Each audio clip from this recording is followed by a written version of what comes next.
kalian mata pelajaran IPA atau yang dikenal dengan istilah ilmu pengetahuan alam. Nah, untuk hari ini Ibu akan memberikan kalian materi gerak pada tumbuhan. Nah, sebelum kita ke materi, ada baiknya kita berdoa menurut agama dan kepercayaannya masing-masing. Berdoa dimulai. Berdoa selesai. Anak-anak, jika kalian mendengar bahwa hewan ataupun manusia bergerak, itu sudah biasa. Nah, sekarang bagaimana jika tumbuhan itu bergerak? Pertanyaan Ibu, apakah tumbuhan itu bisa bergerak?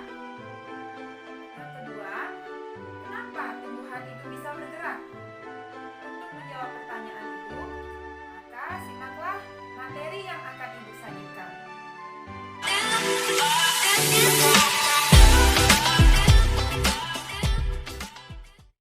Gerak pada tumbuhan.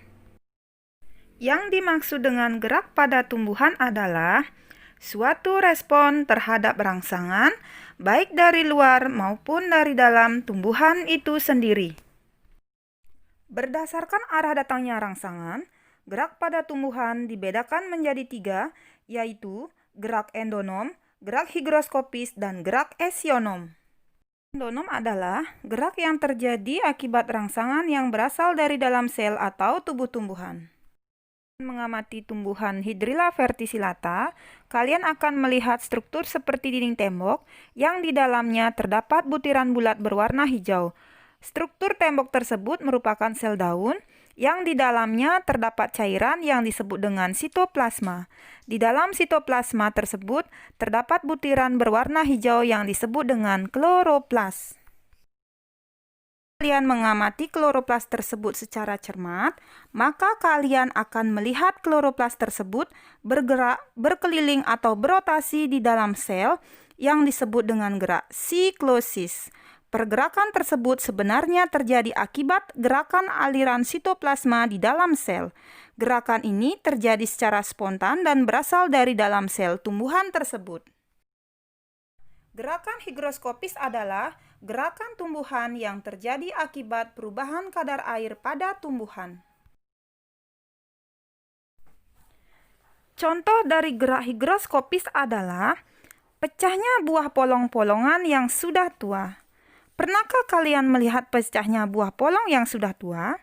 Nah, ini terjadi akibat perubahan kadar air di dalam sel, sehingga terjadi pengerutan di bagian buah yang tidak merata dan membuat buah polong menjadi terbuka. Yang dimaksud dengan gerak esionom adalah gerak tumbuhan yang disebabkan oleh adanya rangsangan dari luar tubuh tumbuhan atau lingkungan sekitarnya. Gerak esionom dibedakan menjadi 3, yaitu gerak tropisme, gerak taksis, dan gerak nasti. Gerak tropisme adalah gerak tumbuhan yang arah geraknya dipengaruhi oleh datangnya rangsang dari luar. Gerak tropisme ada 5, fototropisme, geotropisme, hidrotropisme, tigmotropisme, dan kemotropisme. Geotropisme contohnya gerakan akar menuju ke pusat bumi.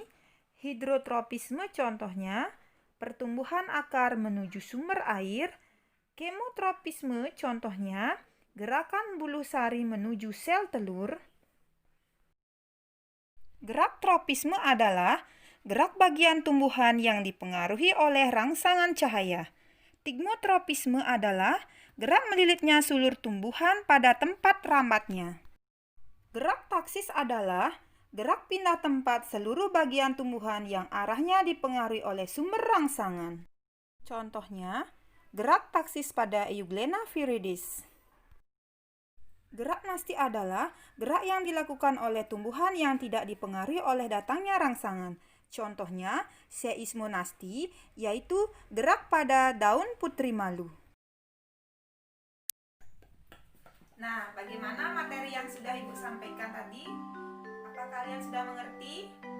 Nah, sekarang jika kalian sudah paham, Ibu akan memberikan kalian tugas. Nanti Ibu akan kirim link di bawah. Kalian tinggal menjawab pertanyaan tersebut pada Google form yang sudah Ibu bagikan.